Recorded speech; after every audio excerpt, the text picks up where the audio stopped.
A car accident left me unconscious. When I opened my eyes again, a man in a dragon robe was sitting by the bed, staring at me with a deep gaze. The system said, "Complete the task, and you'll be rewarded with 100 million. I asked, "What task?" The system said, "Death. Death in this world. Isn't that simple?" Hello, everyone. Welcome to my channel. Subscribe us to read wonderful stories every day. Now, the story begins. I rolled out of bed, ignoring the maid's attempts to stop me, and searched around. "Where's the knife?" the emperor asked. "Why are you looking for a knife?" I said. "Kill." The light and shadows flickered before my eyes. The emperor stepped forward, gripped my chin, and pressed me against the wall. His voice tinged with suppressed anger as he said, "Do you truly wish for my death so much?" A sense of suffocation came over me. My lungs felt as if they were exploding with pain. Is this how I die? Then, in my final moments, I hazily saw, in the white hospital room. Mom sat by the bedside, her eyes swollen from crying. Dad shoved Mom aside, yanked out my 4-tube, and yelled, "What's the point of the 4? She's dead. Your daughter is dead. Stop wasting money." Blood flowed backward, spurting from the broken 4-tube and splattering all over Dad's face. Mom desperately shielded me. "She's not dead. My daughter isn't dead. She's still warm. Listen, her heart is still beating." Dad grabbed Mom and started hitting her. "You crazy woman. The family is so poor we can't even put food on the table, and you're still borrowing money everywhere to support a living corpse." The nurse heard the noise, rushed into the ward, and chaos broke out. The cold air choked my lungs. I suddenly snapped back to reality, only to see the emperor standing straight, his flushed hands trembling slightly. I grabbed his hand and placed it on my neck. "Quick, do me a favor, strangle me. If you strangle me, I can complete the mission and return to reality with $1 billion. The emperor glared at me with reddened eyes, abruptly withdrawing his hand, and said angrily, "Empress, you really know how to humiliate me." With that, he flung his sleeve and left. As the emperor turned around, a dagger was revealed at his waist, gleaming with a metallic sheen. Quick as lightning, I snatched the dagger with a clang, aimed it at my own chest, and thrust it down with all my might. The expected pain did not come. The dagger was knocked away by an invisible force, clattering to the ground with a clang. System alert, player suicide detected, mission time shortened to 1 month. Me, if I can't commit suicide, then how else can I die? System, the light and shadows flickered before my eyes. The emperor bent down to pick up the dagger, scrutinized me, and said coldly, "What good would killing me do for you?" I said, Yes, exactly, I just want to kill you, purely want to kill you, so why don't you kill me instead?" The emperor was furious, pressing the dagger against my neck, his heavy breath hot on my skin. "Do you think I don't dare?" I smiled faintly and said, "Either you die, or I perish, it's your call." The emperor's crimson eyes lowered slightly as he withdrew the dagger and said slowly, "Wanwan, let's talk." I was taken aback. "I'm about to kill you. What more is there to talk about? Just kill me quickly. Don't waste your breath." The emperor, looking dazed, slumped onto the stool with a thud, then slightly raised his head to look up at me and said, "Wanwan, I know you don't want to marry into this bitter, cold land, and you wish to kill me to return to Chu as a princess. But do you know, if I die and the Yu kingdom falls, how many common people will be displaced? How many lives will be lost in the chaos?" I nodded and asked, "Are you finished? Can you kill me now?" The emperor, clutching the dagger at his waist, said tremblingly, "Wanwan, must only one of us live?" I said, Either kill me now, or wait for me to take your miserable life." The emperor shuddered, turned around, and fled like a madman. "Guards, lock it down, confine the Phoenix Palace." Holding the hairpin, I crawled out through the dog hole, begging everyone I met to kill me. "Do me a favor, kill me." The palace servants turned pale, kneeling all over the floor, each face filled with terror. I waved my hand. "I don't want your lives, I want you to kill me." The servants grew even more panicked. They kowtowed with a thump, their faces covered in blood. "Spare us, your majesty, spare us." I held my forehead and said, all right, I won't tease you anymore. Where is the emperor?" The palace attendants pointed towards the Chenyang Hall and said with trembling voices, "Reporting to your majesty, the emperor is in the morning court session." I clutched the hairpin and charged into the court. I must have looked utterly mad, with disheveled hair and bare feet, so much so that the courtiers, upon seeing me, recoiled in fear. I strode right up to the emperor, met his heavy gaze, and thrust the hairpin forward. "You damned emperor, I'm here to take your wretched life." The emperor did not dodge or evade. His eyes slightly reddened as he raised his hand to grip my wrist, angrily shouting, "What madness is this?" Behind us, the sound of swords being drawn echoed, and the guards shouted, "Protect His Majesty." I broke free, tightened my grip on the hairpin, and thrust it forward once more. The Emperor yelled, "Stop!" At the same time, the sound of arrows being released echoed from behind. Whoosh, whoosh, exceptionally pleasant to the ear. My head was buzzing. In a daze, I saw the hospital room. Dad pushed Mom aside angrily and shouted, "Go, the debt collectors are at the door. Why are you still guarding her?" My mother stood in front of the hospital bed, desperately shielding me, and said with a trembling voice, "The relatives all said we can pay it back slowly." Zheng Yi stepped out from behind my father, stroking his stubbly beard, and said to my mom, "But I'm not your relative. The 200,000 yuan for the surgery, I paid for it. You see, my family isn't well off either, and I'm in a hurry to get the money to marry a wife. Just pay it back now." My mother glared fiercely at Zheng Yi. "Back then? The car accident happened all because you insisted on chasing after our Wanwan." Zheng Yi frowned, spreading his hands. "Auntie, you can't say it like that. Did I force her to run, or did I drive the car that hit her?" Mother was furious and looked at father. Father tried to smooth things over, saying, "How about it, Zheng Yi? Just make do with our Wanwan. Consider the 200,000 as the betrothal gift, and we won't force you to provide a house or a car." Mother snapped angrily, "What nonsense!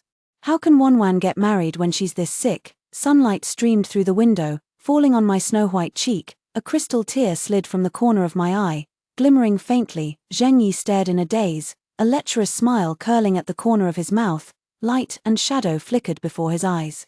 Suddenly snapping back to reality, he met a pair of dark, profound eyes. The Emperor roared, "Hold your arrows, my head is buzzing," and in a daze, the world becomes extremely quiet, so quiet that all I can hear is the breath against my neck and the Emperor's strong heartbeat. A touch of warmth lands on my lips. Salty, it's the Emperor's blood. Drip, drip, blood drips from the hairpin, falling onto my mouth, the tip of my nose, my face, carrying a faint salty, metallic scent. My hand stiffened.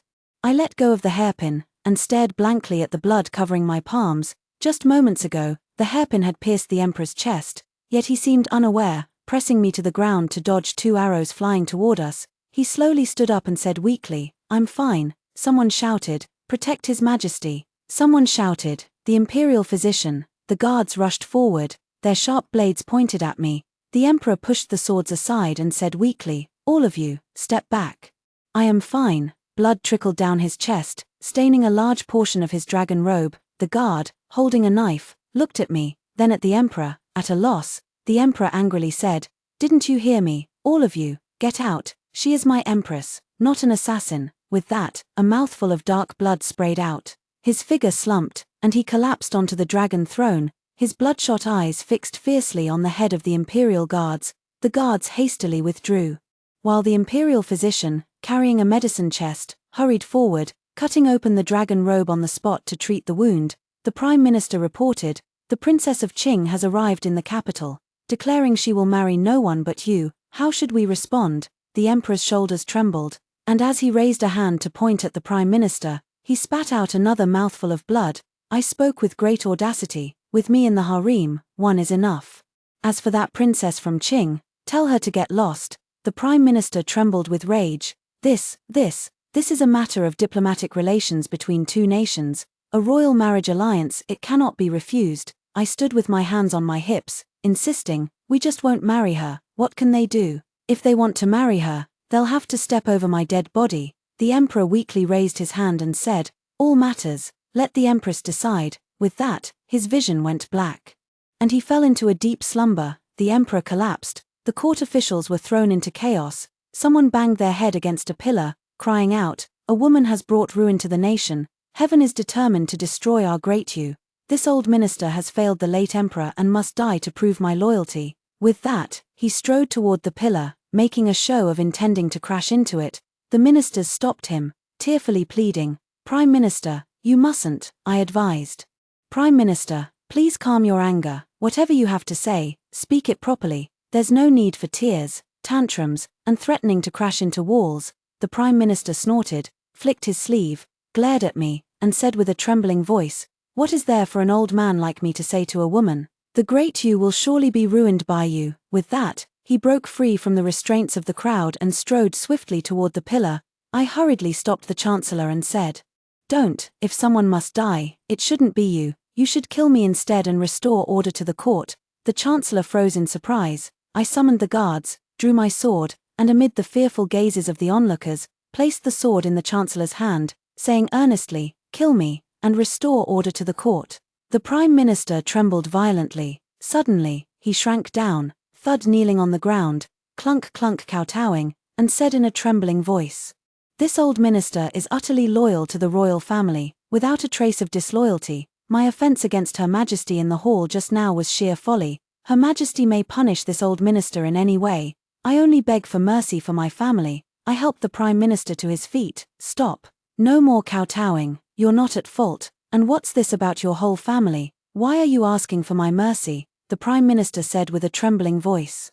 "Assassinating the Empress is a crime punishable by the extermination of 9 generations, isn't it?" Suddenly it dawned on me, and I declared loudly, "The killing today is pardoned." With that, I placed the long sword back into the Prime Minister's hand. The Prime Minister trembled. "Your servant has no intention of rebellion." As he spoke, he raised the sword to his own neck, about to cut it, and said with a trembling voice, "Your servant will atone with death, begging your Majesty to spare my family." With that, tears streamed down his face, a truly tragic sight. I quickly snatched the sword, hid it behind my back, and tried to smooth things over, saying, all right, just kidding, look how scared you are. Does anyone have anything else? If not, you may all leave." The Prime Minister trembled and said, "Your Majesty, I have something to report." I said, "Speak." The Prime Minister said, "The eastern city is flooded. With tens of thousands of displaced people, they are now heading to the capital. How should we accommodate them?" I frowned. "Are you insane? Accommodate them? Drive them out of the city?" The court officials murmured in discussion. "No, absolutely not. Without the support of the people, how can a nation stand?" The Prime Minister flushed with anger. "Nonsense. This is sheer nonsense." I placed the sword in the Prime Minister's hand and said, "Now I am acting in charge of the court. And what I say goes. Want to resettle the refugees, unless you step over my dead body." The Prime Minister's hands trembled violently, his lips quivering, unable to utter a single word. I reminded him, "Kill me today, truly, and you will be pardoned." The Prime Minister froze for a moment, then suddenly fell to his knees with a thud. "Your Majesty, the Empress is wise. Driving away the refugees is indeed the best strategy." "I am utterly convinced." I scratched my head. "What do you mean?" The Prime Minister said excitedly, "Where there are refugees, there will be plague. Last year, the city of Yu suffered a flood, and refugees were relocated to Nan County, which led to a rampant plague throughout the entire county, leaving no survivors. Her Majesty said that the sick refugees should be driven out and not allowed into the city. Truly a brilliant strategy." We questioned Her Majesty, a mere woman, but it was truly our own ignorance showing. I facepalmed. The Ministry of Revenue stepped forward and said, "To settle these refugees outside the city will require a great deal of silver. The National Treasury has been in deficit for the past 2 years, and there is little left. What are we to do?" I asked.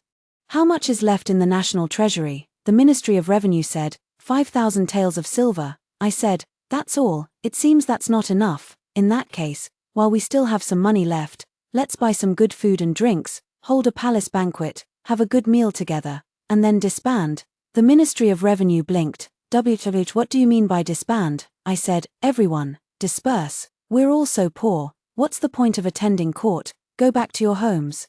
Each to their own mothers." The court officials were so angry they stomped their feet. The Minister of Revenue fumed. "Outrageous." I placed the sword in the Minister of Revenue's hand and said, "Either do it this way, or kill me." The Minister of Revenue's hand trembled as he gripped the sword. Suddenly, he knelt with a thump and cried out, "I am so foolish, Your Highness, I nearly misunderstood you, and almost made a grave mistake." I helped the Minister of Revenue to his feet and said, No, you are not wrong. It is I, a woman of little talent and virtue, who has brought chaos to the court. Use this sword to purge the court and kill me." The court officials murmured in discussion. Only the Prime Minister stamped his foot in urgency, shouting, "Silence, silence." The Minister of Revenue turned pale and trembled all over, then turned and yelled at the crowd, "You've all misunderstood Her Majesty. Her Majesty's plan is truly a brilliant strategy." I was utterly confused and frowned, asking, "What does that mean?" The Ministry of Revenue explained, "Her Majesty means to host a palace banquet with 5,000 taels, inviting the ladies of the noble households to donate silver and resolve the urgent crisis. I waved my hands repeatedly. No, no, that's not what I meant, but my voice was drowned out by the thunderous sound of kowtowing. The courtiers knelt in unison. Your Majesty is wise, we are utterly convinced. I was so anxious I kept pacing in circles. He said helplessly, all of you, rise. After the court session ended, I asked the eunuch, among the Emperor's consorts, is there anyone who is particularly ruthless? The eunuch shook his head. No. I asked again, what about the jealous ones? The eunuch shook his head again. There aren't any, I said. Then just take me to see any of the consorts. The eunuch said, the Emperor doesn't have any consorts. I rubbed my forehead, not a single one. The eunuch said, I heard the Princess of Qing has entered the city. She came for a marriage alliance, but you just rejected her. I said, take me to see her first. The eunuch waved his hands repeatedly. Your Majesty, think twice. The people of Qing are skilled in horseback riding and archery, and Qing Yuna has been practicing with swords and spears since childhood. She has a very fiery temper. I smiled and said, then I must meet her even more elegant in.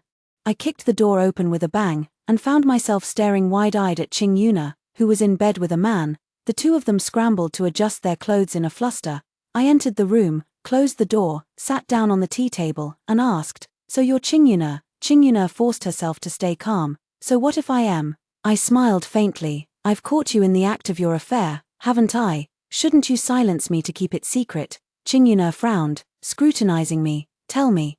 What exactly do you want? I said, waiting for you to silence the witness. Qing Yuna angrily said, how dare you? As she spoke, she raised her hand to take the sword. Li Xian, wrapped in a blanket, scrambled up and pressed down on Qing Yuna's hand, saying, be careful, it might be a trap. I spread my hands and said, don't worry, it's not a trap. Li Xian said, there are 30 guards downstairs, each one a top-tier expert. You subdued them without a sound and came upstairs just to die. Qing Yuna held her knife and stepped closer, asking, speak, who exactly are you? I said, no one special. As for the guards downstairs, they were all knocked out with knockout drugs, nothing impressive. Li Xian said, should we tie her up first and interrogate her slowly under torture? My face turned pale, and I urged, just kill them to silence them, no need to make it so complicated, really. Qing Yuna frowned, suddenly thrusting her sword forward. Then I grant you death. The sound of the sword cutting through the air was exceptionally pleasing to the ear. The next second, with a clang, the sword was knocked down by something. Immediately after, the door burst open with a bang. A team of guards rushed into the room, surrounding us completely. The Emperor wheeled forward in his chair, grabbing me and checking me over from head to toe, asking, Wanwan, are you hurt? With his movements, a faint, salty, fishy scent began to permeate the air, so close, I could see that the black robe on his chest was a shade darker, the color of blood spreading. I asked, are you okay? The Emperor raised his hand to cover his chest and collapsed into my arms with a thud. The imperial physician hurried forward, treating the injuries while muttering, oh dear, I already said you shouldn't move around, you need to rest quietly. As soon as he heard Her Highness had left the palace, he rushed over in a frantic hurry. And no one could hold him back. He insisted he was worried about Her Highness's safety and had to come in person. The corner of my mouth twitched. Thank you so much. The guards held Qing Yuna and asked, Your Highness, how should we deal with this? I looked around. Li Xian was not found. Perhaps he ran away, I said. It's a misunderstanding. Let him go. Everyone was taken aback. I explained. I enjoy watching martial arts performances and came specifically to see Qing Yuna's show. It's all a misunderstanding, nothing happened. Let him go. Qing Yuna stared straight at me and said sullenly, Your Majesty has such refined taste. I said, I'll dance another piece for you when I get the chance. It was truly spectacular. The group returned to the palace. The Emperor kept a tight grip on my hand, refusing to let me leave. I had no choice but to place Qing Yuna in the Suyun Palace, right next to my own bedchamber. Such a close distance made it convenient for her to carry out her little schemes, like attempting an assassination at night while I was asleep. Evening. The Emperor was sound asleep. I pried his fingers open one by one and slipped away to the Fengyi Palace. The gate is still locked. Peeking through the crack, it's quiet inside. I slapped my forehead. Oh no, I forgot that Fengyi Palace is still under lockdown. Suddenly, the light and shadows in the courtyard shifted. Looking closely, I saw someone crouching in the tree, waiting for me to return. I didn't dare alert the enemy. I bent down and crawled back through the dog hole, walking cautiously under the tree. A faint snoring sound came from above. I cleared my throat softly twice. The snoring continued. Still quite even. I looked up and saw Qing Yuna, holding her sword, crouched on a tree branch, her eyes peacefully closed. I reminded, "Hey, who are you waiting for here?" Qing Yuna shuddered, suddenly opened her eyes, and stared at me blankly, her hand pressed on the sword, but she made no further move. I reminded, "Are you here to kill me, to silence me? Then hurry up." Qing Yuna turned pale and waved her hands repeatedly, saying, "No, not at all, I was just admiring the moon here, look."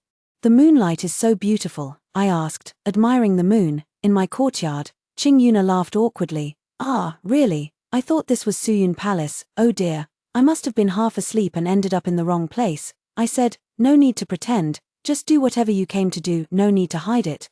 "Pretend what? I don't know, Your Majesty," Qing Yuna said, jumping down from the big tree and bowing in salute. "I take my leave." With that, she turned and ran toward the courtyard wall. I grabbed Qing Yuna's arm and said, "Don't run away, you're dressed in black and carrying a sword, you must be here to assassinate me. Now that there's no one around, it's the perfect opportunity." Qing Yuna froze, her hand moved to the hilt of her long sword. The long sword was drawn with a clatter, it was placed against my neck, through the clear night. Qing Yuna stared at me and asked, "Are you that eager to die?" I nodded, "Yes, yes, yes. I want to die." At this moment, Li Xian crawled out of the dog hole and whispered, "I've checked. No ambush, just her alone." Qing Yuna frowned, lost in thought. Li Xian raised his hand, making a throat-slitting gesture, and asked in a low voice, "Shall we proceed as planned?" Qing Yuna shook her head and said, "No. I feel like this is all too smooth, something's fishy, we must have overlooked something." I said, "Don't worry, there's no trick, I just want to die, simply want to die." Li Xian said, "I think so too, it's too smooth." The light and shadows flickered before my eyes, and I smelled something, my consciousness gradually fading. When I came to, I was already in bed. Li Xian turned his back to me, took off his night suit, revealing his firm muscles, and glared at me over his shoulder. I struggled to get up, my limbs weak, stumbling several times before barely managing to sit up, and said weakly, What are you going to do?" Li Xian grabbed my ankle, dragged me over in one swift motion, and straddled me, his heavy breathing sprayed against my neck. Li Xian chuckled lightly. "Why, to tarnish your reputation, of course, and pull you down from the throne of Empress," I said angrily. "If you want that position, just kill me, why go to such lengths to humiliate me?" Li Xian said slowly, "Kill you, that would leave too obvious a trace. If it were discovered, it might bring trouble to our princess, and that wouldn't be good," I said urgently. "Then if you tarnish me, aren't you afraid of being found out?" Li Xian gave a contemptuous smile. "There are only the two of us here. Do you think the emperor will still believe you after he opens the door and sees us in the same bed?" I grabbed the hairpin from my bosom and thrust it fiercely toward Li Xian's waist. With a dull thud, warm blood splattered all over my face. Li Xian stumbled back, clutching his abdomen, gritting his teeth. "You crazy woman, aren't you afraid I'll kill you?" Blood gushed from between his fingers, soaking the bedsheet. I propped myself up and advised, "Now, the only way left for you is to kill me. Hurry up, if the emperor comes later, there won't be any chance." Faint footsteps could be heard outside the door. I urged, "Quick, there's not much time left." Li Xian's eyes were bloodshot, glaring at me fiercely as his trembling hand pulled out the hairpin, snarling, "I'll kill you." With that, he gripped the hairpin with both hands and stabbed it fiercely toward my chest. I didn't move a muscle, afraid that if he missed, I wouldn't die. But the next second, a sword flew out from the side, clanging as it knocked the hairpin away. Immediately after, 7 or 8 guards rushed into the room and restrained Li Xian. The emperor wheeled his chair over to me and asked with concern, "Are you hurt?" I shook my head and said, "I'm not hurt." The emperor lifted the quilt uneasily. "What about the legs, and the feet, were they crushed?" I said, "No." The emperor slowly lowered the quilt and turned to glare at Qing Yuna. "Is this what you meant by the empress being impure?" Qing Yuna dropped to her knees with a thud, waving her hands frantically. "I didn't know. I just saw a man sneaking into the Phoenix Palace and thought it was an affair." The emperor angrily said, "Slap her face." The eunuch stepped forward and slapped her face with a smack, smack. Qing Yuna's cheeks instantly turned red and swollen. The emperor continued, "Do you admit your mistake?" Qing Yuna trembled and said, "I know I was wrong, I shouldn't have doubted the empress." The emperor's voice grew even colder, "Slap your face." 2 more slaps landed with a sharp smack, smack. Qing Yuna was completely dazed by the beating, stammering as she spoke, "Wrong, I was wrong for." Qing Yuna lowered her head, her peripheral vision glaring at Li Xian, who was pinned to the ground. Wasn't it agreed to frame him with a false charge? How did it turn into an assassination attempt right in front of the emperor? The emperor said in a trembling voice, "Your fault lies in knowing the empress was in danger, yet not warning her on the spot, and instead coming over to make me watch this farce." Qing Yuna kowtowed deeply, trembling with fear. "Your servant knows her mistake." I smoothed things over, saying, "It's not Qing Yuna's fault. It's a personal grudge between me and Li Xian." The emperor raised his eyes and glared at me, his tone unfriendly. "Oh, you and him, a grudge." I rolled out of bed and said to the guards, "Let him go, let us settle our grudge ourselves." The guards looked to the emperor for permission, and only then did they release him. Freed from the guards' restraint, Li Xian slumped to the ground, glaring at me with a stiff neck, his face deathly pale. With a clang, I drew a sword and threw it before Li Xian, saying, "Didn't you want to duel? Come on, let's have one last match." Li Xian picked up the sword, trembling as he rose to his feet, staring at me in a daze. I drew another sword and said, "I'm going to strike, get ready." With that, the long sword thrust straight toward Li Xian. The emperor shouted, "Be careful," I said, "It's fine, don't worry about me." Li Xian stood upright, raised his long sword, and drew it across his own neck in a backhanded motion, splattering blood all over my face. This isn't how it was supposed to go. Wasn't he supposed to take that sword and kill me? Why did he commit suicide? A farce ended with Li Xian's suicide. Qing Yuna was demoted to the cold palace. The emperor took me to the hall of mental cultivation to continue serving him. He was so ill he couldn't even stand up, and in truth, couldn't perform marital duties either. He kept me close mainly because he feared I might have another accident. In the emperor's words, it was, "My heart grows restless the moment I open my eyes and don't see you, afraid that something might happen to you. The imperial physician says it's a matter of the heart." I muttered, "I do have a way to cure His Majesty's heart ailment." The emperor asked, "What way?" I said, "Just kill me."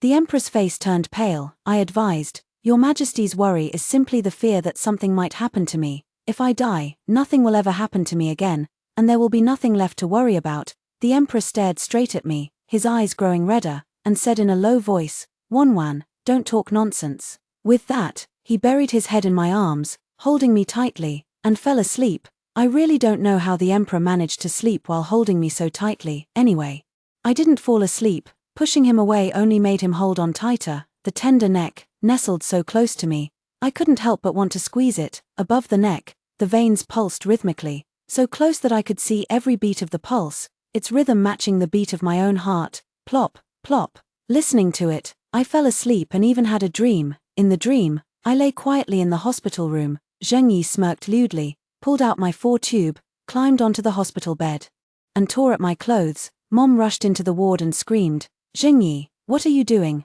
Zheng Yi said coldly, "What am I doing? Of course, she's pregnant." Mom stepped forward to pull Zheng Yi away, but he shoved her aside. She slammed into the wall with a thud and shouted angrily, "Zheng Yi, you're shameless." Zheng Yi straightened his clothes and said with a smile, "Shameless? I spent 200,000 to marry her, so I must get something out of it, right? She can't do anything now. The only value of her being alive is to bear children, isn't it?" Upon hearing this, her mother's eyes turned red, and she grabbed a broom to hit him. Get out of here." Zheng Yi hurriedly ran out the door, throwing back a threat before leaving. "I'll give you 7 days, either pay back the money or hand over your daughter." Suddenly, her eyes snapped open. She met a pair of dark, deep eyes. The emperor held my face, looking worried. "Wanwan, what's wrong? Why have you been talking in your sleep?" I pushed the emperor away and made up an excuse. "It's nothing, just a bad dream." The emperor grabbed my hand and asked, "What did you dream about?" I got out of bed and put on my shoes, saying, "I forgot." The emperor said, "You keep calling my childhood name, Gun Gun. I just can't figure out how I became your nightmare." General Li came to report, urgently saying, "Your Majesty, the refugees have rebelled. They're attacking everyone they see. Like they've gone mad." Hearing this, my eyes lit up. "Where? Take me there at once." The emperor held me back, saying, "No need, it's just a few refugees, not worth our concern." General Li said urgently, "Not just a few, but 20 to 30,000, and the numbers are still growing. With a continuous stream of refugees joining, we only have 8,000 soldiers. I'm afraid we can't control this." I was startled and asked, "Do they bite people?" General Li said, "No." I asked again, "Can they speak?" General Li said, "Not only can they speak, but they can also roar." Tens of thousands of them roared together, demanding that we open the city gates. The sound was so loud it made our ears ring. I breathed a sigh of relief. Good, good. As long as it's not zombies. The Emperor scratched his head. What zombies? I said. Don't worry. As long as I'm here, the capital will never fall. General Li, quickly, take me to meet them. General Li, having seen my methods in court yesterday, quickly bowed and led the way upon hearing I intended to go to the front lines. The Emperor, however, grabbed my hand. Wanwan, it's dangerous. Don't go. I pried his fingers off one by one. Be good. Wait here for me to return. The Emperor pouted, then grabbed the hem of my skirt, turning to the eunuch and saying, Quick, help me change. Get the wheelchair ready. I tugged at the hem of my skirt and hurried away, standing on the city wall. I looked out beyond the gates and saw a sea of dark heads stretching endlessly into the distance. The crimson sun slowly rose, looking from afar like a ripe tomato. The refugees raised their clubs and shouted, Open the gates. The sound was vast and mighty. I said, Lower the ramp, I'll go and talk. Li Jiang advised. You mustn't, those we sent over never came back, and now we don't even know if they're alive or dead, I said. So, lower the ladder. General Li was taken aback. Brought the ladder, lowered it to the base of the city wall, and said in a trembling voice, Then this subject will accompany your highness on this journey. I climbed down the ladder and commanded, You are not to follow, I will go alone. General Li looked troubled. But, your highness, I said sternly, are my words no longer effective? General Li lowered his head, cupped his hands in farewell, and when he looked at me again, his eyes were full of admiration. Take care, your majesty. The refugees crowded around, shouting at me, Open the city gates. I smiled faintly. Want to open the city gates, unless you step over my dead body. The refugees were taken aback, clearly not expecting a woman to have such courage. I explained, Kill me, and perhaps the city gates will open. The refugees scratched their heads in confusion. Some called me crazy, while others said I was insane. In the end, they escorted me, walking and walking, taking me to see their leader, inside the tent. I pointed at Qing Yuna and asked, Is this your boss? No one responded to me. Looking back, there was nothing behind me. Inside the tent, there was only me and Qing Yuna wrapped in a blanket. The quilt wriggled a couple of times. A rough-looking man tugged at the quilt, sat up, and stared at me wide-eyed. Qing Yuna said, The last one died, so we got a replacement. Don't make a fuss. I laughed. Ha ha, what a coincidence. I've caught you in the act again. Should we take advantage of there being no one around and silence the witness? Qing Yuna straightened her clothes, stood up to pour tea, and asked me, Do you know what we were doing? I asked, Do you want me to know? Qing Yuna picked up the tea bowl, handed it to me, and said, You don't know, you haven't seen it yet, you know. The matter of the 2 Li Xians must not be spread around. I nodded, took the offered tea, and drank it all in one gulp, gasping from the heat. Apart from the heat, there was nothing unusual, so, I handed the empty bowl to Qing Yuna and said, I have a high tolerance for drugs. One bowl won't knock me out, how about another? Qing Yuna laughed heartily. You really know how to joke, I asked. Could it be that you didn't put any drug in it? Qing Yuna was taken aback. Why add poison? I reminded her, to silence the witness. Qing Yuna said, No need to pretend, we're all on the same side. Under my bewildered gaze, Qing Yuna explained, I am the princess of Qing Kingdom. He is a spy from Qing Kingdom. We are all on the same side. I waved my hands repeatedly. No, we are not on the same side. Qing Yuna patted the rough man's shoulder and said, Don't worry, Li Xian is my trusted confidant. He is reliable, I said. But I'm not one of you. I don't even know you. Qing Yuna offered another bowl of tea and said, It was my fault earlier. You were protecting me, and I didn't realize it. You're also a spy, and I even thought of harming you. I took the tea and drank it all in one gulp. My stomach feels so bloated. I really want to die in my heart, but my body won't let me. Qing Yuna said, Drink this bowl of tea, and consider it as forgiving me. From now on, the 3 of us will work together on things. I facepalmed. Qing Yuna continued, Our 300 spies originally planned to blend in with the refugees and enter the capital with them. Little did we expect that the old emperor would refuse to open the city gates. I said, It was I who ordered the gates not to be opened. I beg for your punishment, princess. Qing Yuna clapped her hands and said, Excellent, if we enter the city, 300 spies won't cause much trouble. But if we don't, these tens of thousands of refugees will all be our allies. I asked, So what's our next move? Qing Yuna said, We sneak back into the palace, seize the emperor, and then, working from the inside and out, open the city gates. The sound of fighting echoed from ahead. Opening the door, I saw a vast army of war horses charging forward, soldiers wielding swords and spears. Their eyes bloodshot with battle fury, the refugees fled in disarray. Qing Yuna turned pale, her voice trembling as she said, "How could this be? The emperor has always cared for his people. How could he resort to such slaughter?" Soon, she would know the answer. 2 teams of soldiers rushed forward, surrounding the earthen house in a tight circle. The emperor pushed the wheelchair forward in a panic, took my hand, and checked me over from head to toe. "Wanwan, are you all right?"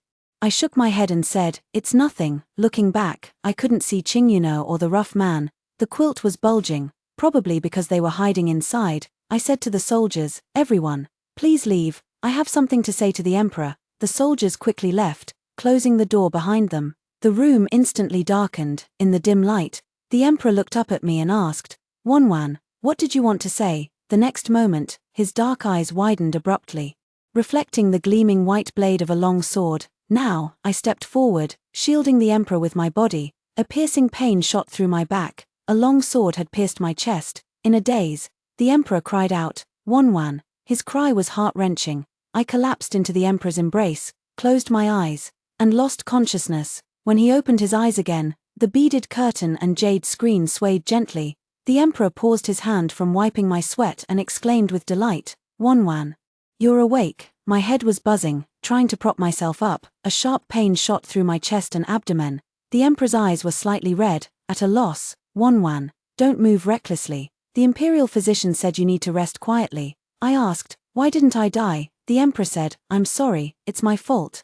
I didn't protect you well." The imperial physician said the sword was just a hair's breadth away from piercing your heart. Saying this, he took my hand and placed it on his own face. "If it hurts, then hit me. When I was still a hostage, you often hit me." Saying my face was chubby and felt good to hit, I withdrew my hand. The emperor's eyes reddened even more, and he said anxiously, "How can I not be angry? Tell me, I'll agree to anything." I said calmly, "Kill me." The emperor turned around, took a sword, placed it in my hand, and pointed the tip at his own chest, saying in a deep voice, "If you want to kill me, go ahead.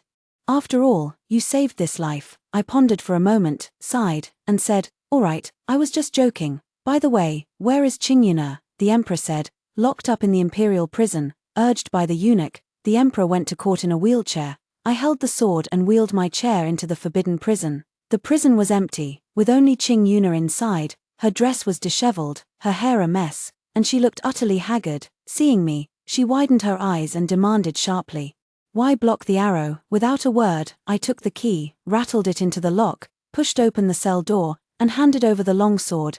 Qingyuna was taken aback and instinctively took the long sword. I said, "Kill me." Qingyuna drew the long sword and said, "Now is not the time to assign blame, let's talk after we escape." I said, "Stop joking, I'm not here to break you out of prison." Qingyuna slapped her forehead. "Oh, I get it, you're here as a hostage, right?" I waved my hand. "No. Not really." But my voice was drowned out by the thump, thump, thump of footsteps. A team of guards rushed in, shouting, "Protect Her Highness." Qingyuna pressed her sword against my neck and shouted, "Don't move, everyone, back off." The guards instantly halted in their tracks. I yelled, "Don't stop, seize her, even if I die. You must capture her. Do you hear me?" The guards looked at each other, then one by one, they knelt down with a thud. General Li said in a trembling voice, "I cannot comply with your request." Qingyuna curled her lips into a smile and whispered to me, "Not bad acting. No wonder you managed to stay by the Empress side undercover for so long." General Li said, "Whatever you ask for, we can provide it. Please do not harm Her Highness, otherwise, I will lead my troops to take your head." Qingyuna said, "I want a carriage and some provisions, and don't even think about poisoning anything. I'll have Her Highness taste all the food first." General Li nodded repeatedly. "Good, good, good. As long as Her Majesty is not harmed, anything can be discussed." With that, he turned around to make preparations. I shouted at his retreating figure, "Go ahead and poison it, don't worry about me." But my voice was drowned out by the Emperor's wails. The Emperor wheeled his chair in, leading a group of eunuchs, and shouted, "Stop, don't harm my Wanwan." Qingyuna hid behind my wheelchair, tightening her grip on the long sword, and yelled, "Halt. Don't come any closer, take one more step, and I'll strike." The Emperor's hand on the wheelchair paused, and he waved repeatedly, "No, don't harm her, we can talk." Qingyuna asked, "Talk about what?" The Emperor said in a deep voice, Take me in exchange for her. Qing Yuna frowned. No deal, the emperor asked. As the ruler of a nation, what is wrong with me changing the empress? Qing Yuna said warily. Don't try any tricks, it's just not allowed. The emperor slowly stood up, then knelt with a thump, his voice trembling. I beg you, Wanwan's injuries are too severe, she can't withstand any more strain. Qing Yuna smiled and whispered in my ear. The emperor truly has deep feelings for you, using you to exchange for the emperor, and then, holding the Son of Heaven to command the nobles. Just thinking about it is thrilling. I waved my hands repeatedly. No way. Qing Yuna's gaze sharpened. Why not? I made up an excuse. It's a trap. Qing Yuna thought for a moment and found it reasonable. What emperor would be so insane as to trade his own life for an empress? So, the hostage is still me. Qing Yuna pushed me into the carriage, lifted the curtain, and said, You'd better escort me back to Qing Kingdom, otherwise, if I encounter any danger on the road, I'll definitely drag her down with me before I die. The sword remained pressed against my neck as he spoke. The emperor's heart was breaking, his eyes reddening as he said in a trembling voice, don't worry, I will send more soldiers to escort you safely. Qing Yuna nodded with satisfaction, let down the curtain, and the surrounding light dimmed. No one could see us now. Only then did she withdraw her long sword, rubbing her shoulder as she said, it's so sore and achy, help me massage it, I said in a deep voice. A scholar would rather die than be humiliated. Qing Yuna said, considering you saved me, I'll spare your life, help me rub it. My shoulder hurts. I turned my head. You might as well just sentence me to death. Qing Yuna was taken aback. Why are you so stubborn with that? She rubbed her own shoulder with a backhanded motion, her face full of resentment. The horses' hooves clip-clopped, and the carriage curtains swayed slightly, revealing the slightly hunched back of the coachman. Qing Yuna said, keep your voice down. The coachman isn't one of us. I nodded. Amham. The sound of horse hooves grew heavier, rumbling like thunder. Lifting the curtain and looking out, a vast army of war horses was chasing after us, stretching as far as the eye could see. General Li, leading the way, waved to me and said, Your Highness, do not fear, we vow to protect you with our lives. The curtain of the nearby carriage was drawn aside, and the emperor squeezed his head out, waving frantically at me. Wanwan, don't be afraid, I'm here for you. As the carriage passed through Izhou, the emperor gave the order, and all the troops of Izhou joined the procession, swelling the number of soldiers to 20,000, passing through Izhou. The number increased to 30,000, passing through Shanju. The price has risen to 40,000. This formation doesn't look like an escort for us, more like heading into battle. Qing Yuna was so frightened that her face turned deathly pale, shouting, Step back, all of you, step back. The emperor shouted, Release Wanwan, and we will retreat. Qing Yuna shouted, Step back, and I'll release Wanwan. The negotiation ended in failure. One refused to step back first. One refused to release me first. The carriage traveled south for 3 full days and nights, and Qing Yuna dared not close her eyes for a moment. On the 4th day, Qing Yuna finally couldn't hold on any longer, burying her head in my chest and falling into a deep sleep. I gave a light cough, and the coachman rushed into the carriage, restraining Qing Yuna and tying her up tightly. Qing Yuna was too exhausted to even open her eyes, mumbling indistinctly, Don't move, you're hurting me. The emperor, with reddened eyes, wheeled his chair forward, weeping with joy. Wanwan, you're still alive, it's wonderful. Qing Yuna suddenly woke up, struggling to sit up, and screamed, save me, save me. The emperor, leaning on his crutch, stood up, drew his long sword, and said through gritted teeth, Die, I shouted. Don't, stop, don't kill her, I said, standing up and reaching out to block the emperor. With my movement, a sharp pain shot through my chest. System notification. Player suicide detected. Player's body has been restored. Mission time reduced to 24 hours. My inner thoughts. What? I didn't commit suicide. The system said, just now, you almost died. With a clang, the emperor threw down his long sword, staggered forward, and made a move to support me. Wanwan, sit down quickly, don't move around. I stood straight and said, my injuries have all healed, don't worry about me. Instead, the emperor, walking too hastily, tripped over his crutch with his lame leg and fell to the ground with a thud, requiring me to help him up. The imperial physician hurried forward to tend to the emperor's reopened wound.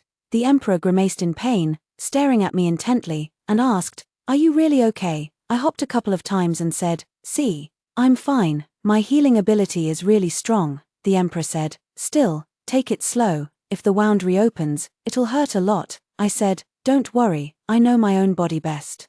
As we spoke, Qing Yuna kept giving me meaningful glances. I glanced at the emperor, who was still being treated with medicine, then walked over to Qing Yuna with my sword and whispered, "I'm sorry, it's my fault you're in this." With that, I threw the long sword in front of her. "Pick it up and kill me." Qing Yuna's hands were bound in front of her. She could take the sword, and she could kill me, but Qing Yuna didn't take the sword, shaking her head at me and saying, "Don't worry. I don't suspect you. Find another chance to let me secretly capture you, and I'll count it as a great merit for you later." I facepalmed. The emperor shouted, "Quick, the sword. Pick up the sword. Don't let Qing Yuna snatch it." I bent down to pick up the sword and turned to walk toward the emperor's side. The emperor asked, "By the way, earlier, why didn't you let me kill Qing Yuna? I thought you wanted to kill her yourself." I thought for a moment and said, "Keep her. She will be of great use." The emperor asked, "What use?" I pointed to the city wall 10 miles away and asked, "What is that place?" The emperor said, "Qing Kingdom." I asked again, "How many troops do we have behind us?" The emperor said, 60,000. I said, 60,000 troops, almost at Qing Kingdom. "Then let's fight." The emperor nodded. "Fine, then let's fight. By the way, what does Qing Yuna have to do with this fight, if we're about to break all ties?" "Why can't we just kill Qing Yuna?" I said. "Keep her alive, she'll be of great use." I commanded the soldiers to cut down a few large trees and make a wide wooden stretcher. I tied Qing Yuna securely to the center of the stretcher and said, "Carry her. Let's go." The emperor was so delighted that he clapped his hands. "Brilliant. Why didn't I think of that? Placing her at the front of the formation will greatly boost morale." I thought for a moment and said, "All of you wait here. I'll take Qing Yuna and go negotiate." The emperor slapped his forehead. "Oh right. We can still negotiate. How come I didn't think of that? But, are you going alone? That doesn't seem wise." I said, "Negotiation. It has to be done alone. Don't worry. I'll bring Qing Yuna. I won't enter the city. I'll hide behind her stretcher. No one would dare to mess with us." The emperor said with concern, "Maybe I should go instead." I replied, "No, you still need to oversee the overall situation." The emperor added, "I feel uneasy, like something bad is about to happen. Maybe none of us should go. Let General Li go instead." I waved my hands repeatedly. "No, General Li is a rough man and not good at negotiating." The emperor really couldn't keep me. So he had no choice but to assign General Li to me, ordering him to protect me, and so, General Li drove the carriage with me inside, while 6 soldiers carrying a stretcher followed behind. The group traveled light, heading towards the kingdom of Qing 10 miles away. We arrived at the city gate. The soldiers propped up Qing Yuna's stretcher and placed it in front of the carriage. On top of the city wall, boughs were raised in unison, aimed directly at us. General Old Pan shouted, "Who goes there?" I stepped down from the carriage, preparing to step forward and respond, but General Li stopped me. "Your Majesty, don't move around. We're right behind the stretcher here. The arrows can't reach us." I pushed General Li away and said, "Don't worry, I know what I'm doing." After saying that, I walked a dozen steps away, putting distance between Qing Yuna and myself, then declared, "I am the Empress of Yu." Qing Yuna attempted to assassinate the emperor and is now sentenced to immediate execution. On the city wall, thousands of bows were drawn in an instant, creating a tense standoff. General Li said with a trembling voice, "Have you gone mad?" I responded with a faint smile, "Not crazy. I just wanted to force them to shoot me, to save Qing Yuna, because that way, I could die." The scorching sun blazed, and Qing Yuna's lips were parched and cracked. She struggled and screamed, her voice hoarse. Save me, save me." As she spoke, blood seeped from her pale lips. On top of the city wall, Old Pan shouted, "Spare her, let's talk." The city gate opened a crack, and the envoy squeezed his plump body through, waving at us from a distance before lowering his head and charging over, his thick muscles jiggling with each step. As he approached, he cupped his hands in salute and said cautiously, "My name is Go, Deputy General of the Army, here to negotiate on behalf of the Kingdom of Qing." General Li stepped in front of me, eyeing Go warily. Go stood at 6 feet tall, with a broad, bear-like build, not an easy man to take down. Go slowly set down his backpack, pulled out a wooden board, unfolded it, it was a tea table, then took out 2 folding chairs.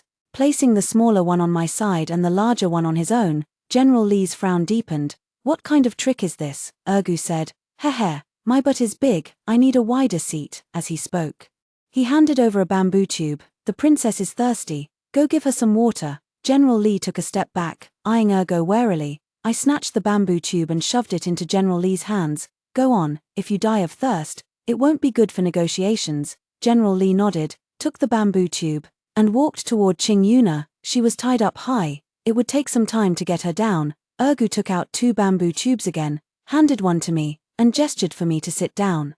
I took the bamboo tube, unscrewed the lid, and tilted my head back to gulp it all down in one go, drinking until I was hiccuping. Ergu looked at me with wide-eyed shock and asked, "Was it good?" I closed my eyes to savor the taste and said, "It's too bland. Did you forget to add the seasoning?" Ergu laughed heartily and said, "Forgot to add sugar. We usually add it after opening the can." As he spoke, he pulled out a mini container, shook out 2 sugar cubes, and dropped them into his own water. I rolled my eyes and asked, "Did they really send you here just to negotiate?" Ergu slapped his forehead. "Oh, right. Let's get down to business. What will it take to release the princess?" I eyed his solid muscles, figuring he could take down 10 men without breaking a sweat, and said, "I want your head." Ergu scratched his head and said in a low voice, "My head? That's too cheap, isn't it? You should ask for the city behind me."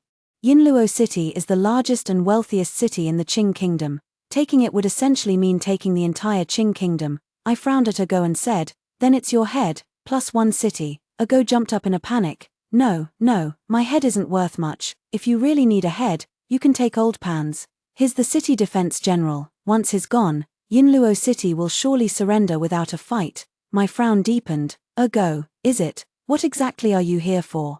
Ergu paused for a moment, then said with a serious expression, "To negotiate." General Li stepped forward and, seeing my angry expression, drew his sword toward Ergu. Ergu jumped up in a panic, waving his hands repeatedly. Even in war, envoys are not to be killed. General Li then turned to me and asked, "How did the negotiation go?" Without a word, I snatched the sword from General Li's hand and made a move to thrust it at Ergu. Ergu was hopping mad. "I've already conceded this much. What more do you want?" While dodging my attacks, he yelled, repeating the outcome of the negotiation. Upon hearing this, General Li snatched the sword from my hand and advised, "Your Majesty, this outcome is already quite good. You have no idea. Capturing Yinluo City means seizing the lifeblood of the Qing kingdom. They must have lost their minds to negotiate such a result." I reached out to snatch the sword, saying, "This is not the outcome I wanted." General Li, guarding his sword, said, "This outcome is truly remarkable." Ergu said, "Give me the time it takes for 1 incense stick to burn, and I'll take down the Grand General, then hand over Yinluo City to you." With that, he twisted his thick waist and plump buttocks, and thump, thump, thump ran back to the city. Half an incense stick later, on the city wall, the soldiers withdrew their bows and arrows, and thud knelt to the ground. Old Pan stood on high ground, waving the military flag, and shouted, "The eldest princess has been captured. Shall we rescue her?" The soldiers responded in unison, "Rescue." Old Pan shouted again, 60,000 enemy troops are at the city gates. Shall we defend Yinluo City?" The soldiers responded in unison, "Defend." The sound was vast and mighty. Merging with the distant rumble of thunder, General Li's face changed dramatically, and he said, "Quick, run. They must be coming to seize someone." I said, "You all go ahead, I'll stay here and guard." General Li paused in his movements and said urgently, "If your Majesty does not leave, how dare we go?" The next instant, Old Pan shouted, "Old Pan sacrifices to the flag. His power knows no bounds." With that, he drew his long sword across his neck, blood spurting 3 feet high. Splattering onto the military flag, which fluttered in the wind, Old Pan fell straight down. The soldiers shouted in unison, "Charge!" The sound of footsteps rumbled like thunder. The city gate slowly opened. General Li said with a trembling voice, "Run, quickly." I stood straight and said, "I order you, in the name of the Empress, to take them and run. Don't worry about me." General Li's eyes reddened, and he suddenly bent down to pick me up. "Your Majesty, forgive my offense." With that, he tried to shove me into the carriage, but the next moment, Ergu stood in Old Pan's previous spot and shouted, "Halt!" The thunderous footsteps ceased, and the city gate slowly closed. Ergu shouted, "Old Pan is dead. Now, I am the commander. I order that Yinluo City surrender." General Li paused in his movements, set me down on the ground, and said in a trembling voice, "This subordinate was reckless. I beg your highness to punish me." As he spoke, he knelt with a thump.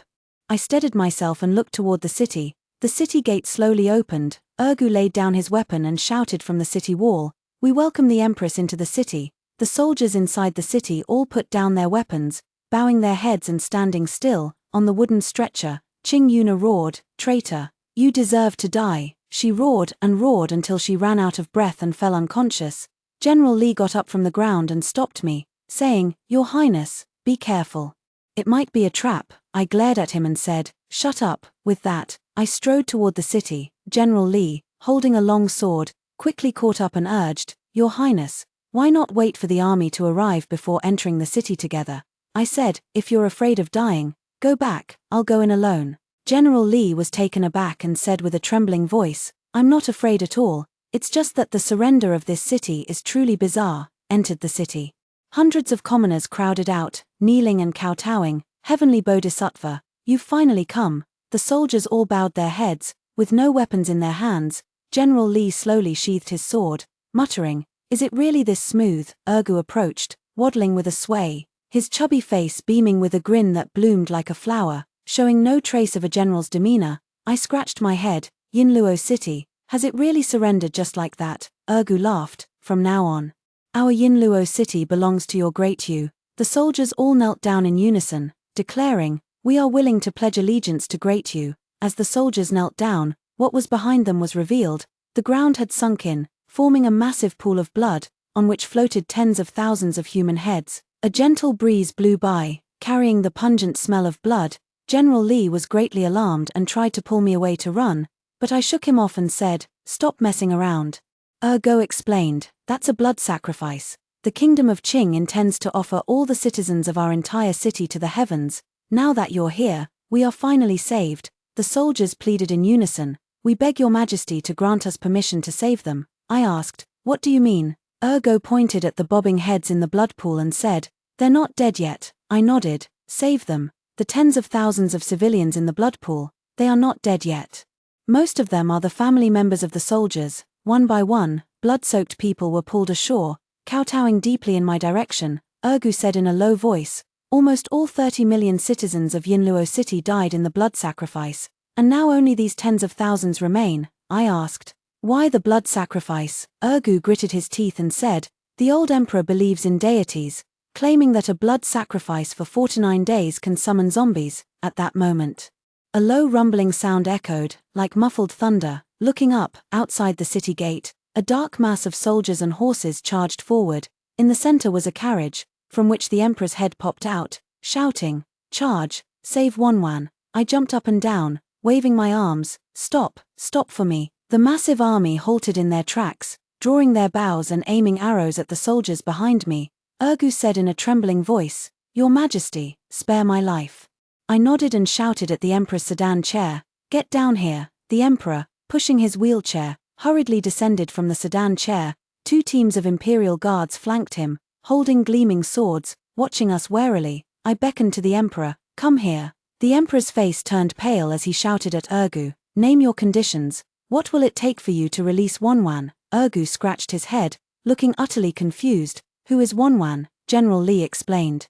"Your Majesty, Yinluo City has surrendered." I waved to the emperor, "Come and take a look." The emperor remained motionless, his expression wary. "With fewer than 10 of you, you captured Yinluo City." It wasn't until he saw the blood pool that the emperor believed I had persuaded Yinluo City to surrender with just a few words. The emperor said, "This successful recapture of Yinluo City is a great achievement. Wanwan, what reward would you like?" I said, "I want to die, is that possible?" The emperor laughed heartily. "Wanwan, you really know how to joke. Don't worry, on our way home, we'll take our time to think it over. Even if you want the throne, I'd gladly hand it over to you." I facepalmed. What's the use of wanting the throne? My time is running out. Just then, an unusual sound came from the blood pool. Looking up, I saw the center starting to bubble with a gurgle sound. Amid the bursting bubbles, I faintly saw a human head. With thick eyebrows and big eyes, it was Qing Yuna. Ergo shouted, "Stop her," but it was already too late. Qing Yuna climbed onto the central boulder, murmuring words under her breath. Ergo shouted, "Run," but it was too late. Thousands of zombies crawled out of the blood pool, roaring as they lunged forward. Looking closely, each zombie had an invisible blood thread attached to it, all leading back to Qing Yuna at the center of the pool. Qing Yuna sat cross-legged, her blood-red finger pointing at us as she roared hoarsely, "Kill." Ergo trembled and said, "It's true, it's really true. After the blood sacrifice, the Qing royal family can summon zombies. The zombies could not be killed by blades or extinguished by fire.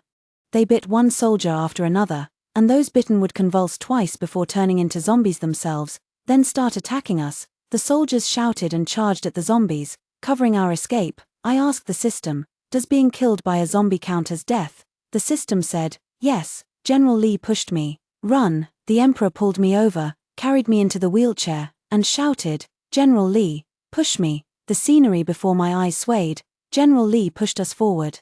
Charging ahead with a thump, thump, thump, I shouted, wait, stop. General Lee halted, released the wheelchair, and asked, Your Majesty, what's wrong? I jumped out of the wheelchair. The soldiers beside me shouted and charged forward, blocking the zombies. In just a few breaths, thousands were lost. The zombie line quickly closed in on us. The Emperor said urgently, whatever you have to say, can it wait? I want to run. As he spoke, he reached out to grab me.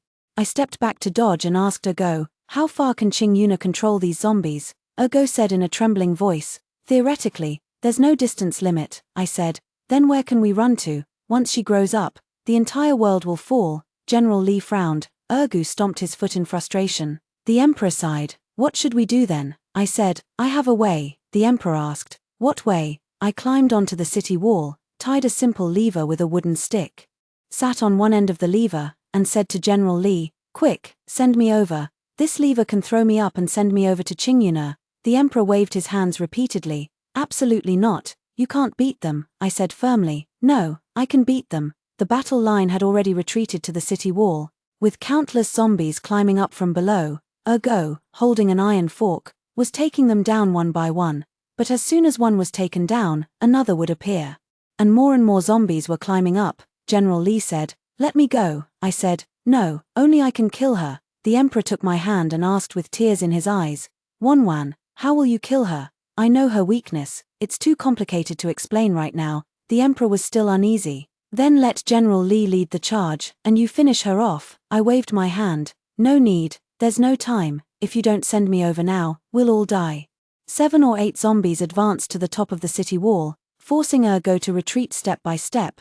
The Emperor finally nodded in agreement. You must come back alive. General Lee stepped on the other end of the lever, sending me skyward, hurling me toward Qing Yuna. Qing Yuna slowly looked up, staring at me in terror, raising her hand to command the zombies. In an instant, the zombies formed a human pyramid in the center of the pool, stacking higher and higher, with the topmost zombie extending its sharp claws, slicing through my skin. With a burning pain, my whole body convulsed involuntarily, and I collapsed weakly onto Qing Yuna. The system prompted, congratulations, player, you have been infected with the zombie virus. You will die in 3 seconds. Countdown, 3, 2, using my last ounce of strength, I pulled out the fire starter and placed it on my chest. The wind howled in my ears, and the fire starter on my chest emitted a faint glow. With a loud bang, I crashed into Qing Yuna's face and lost consciousness. Centered around us, a blinding flash of light exploded with a bang, spraying blood mist everywhere and scattering severed limbs across the sky. Thousands of zombies instantly fell to the ground, no longer moving. The Emperor looked toward the blood pool, exclaiming in shock, Wanwan, you really saved us. The soldiers lowered their weapons, staring in the direction of the blood pool, not daring to act rashly. The blood mist dissipated. In the center of the blood pool, it was empty, no blood, no trace of me, only scattered limbs. The Emperor cried out in despair, Wanwan. He rose from the wheelchair, staggering as he tried to come down to find me, but after just 2 steps, he collapsed to the ground, clutching his heavily bandaged leg, weeping and wailing in agony. I died. The fire starter touched the methane, and it exploded, killing me. The first time I saw the blood pool, I smelled the fermented scent of methane. Along with me, Qing Yuna was also blown to death. I ended this war. The soldiers bowed deeply toward the blood pool. The Emperor crawled into the pile of corpses, digging through the severed limbs, piecing me back together as I was in life, holding my pale face. He sobbed uncontrollably, Wanwan, we've won. Whatever reward you want, I will grant it. Tell me now. Zhengyi, wearing a large red flower, burst into the ward and grinned. The 7 days are up. Have you decided? Will you repay the debt or hand over your daughter to me? My mother shielded me on the hospital bed and said tearfully, Zhengyi, don't push us too far. The doctor said Wanwan shows signs of waking up. Give it a little more time, she will definitely wake up. My father shoved my mother aside and shouted angrily, wake up. Can't you tell the doctor was just comforting us? If she were going to wake up, She would have done so by now, Zheng Yi said. Even if you wake up, can you afford to repay that 200,000 betrothal gift? Wanwan is destined to be my woman. As he spoke, he stepped forward and pulled out my 4-tube. From now on, you'll recover at home. The hospital is too expensive, we can't afford it. Mom tried desperately to stop him, but Dad pinned her against the wall. I slowly opened my eyes, struggling to get up from the bed. Mom exclaimed, "She's awake. My daughter is awake." Everyone looked at me in shock. Zheng Yi laughed and said, "Awake? Hey, that's great. The betrothal gifts have already been accepted. No backing out now. Forget the car and house for now. Let's go get our marriage certificate first." I pushed his hand away and said angrily, 200,000 betrothal gift. Right, I'll pay you back. Zheng Yi was stunned. Pay back? With what? Don't think I don't know. Your family has no money and is buried in debt. I said, don't worry, I'll pay you back today. Zheng Yi said, today? If you can pay me back today, I'll stand on my head and eat shit. I nodded. Alright, just wait to eat shit then. After saying that, I turned to ask my mom, where's my phone? Zheng Yi mocked, I think you've slept too long and your brain isn't clear. All the major platforms know you're sick and won't lend you money. Mom fumbled in her pocket, pulled out my phone, and hesitantly handed it over. Taking the phone, I entered the password. After waking from an illness, I never had to go to work again. With 100 million in my pocket, I could eat and drink without a care, living freely. But my heart always felt hollow. The world in my dreams, I could never return to it. I wrote down my experiences and spent a fortune to make a movie. Passing by the filming set, amidst the interplay of light and shadow, I caught a fleeting glimpse of the Emperor. He looked up and saw me, momentarily stunned. The director yelled, "Cut, stop, don't zone out, he's not the Emperor, he's an actor." The director turned around, saw me, and introduced with a flattering smile, "This is Wanwan, our investor." The male lead rose from the dragon throne and smiled, "Hello." As he spoke, he extended his hand toward me. I'm certain he's not the Emperor. In the Emperor's eyes, there's always a gloom, no matter how he smiles. It's a gloom that can't be concealed. I stumbled away in a daze. The movie was soon released, followed by an overwhelming wave of skepticism. What woman could the Emperor not have? Why would he only dote on the female lead?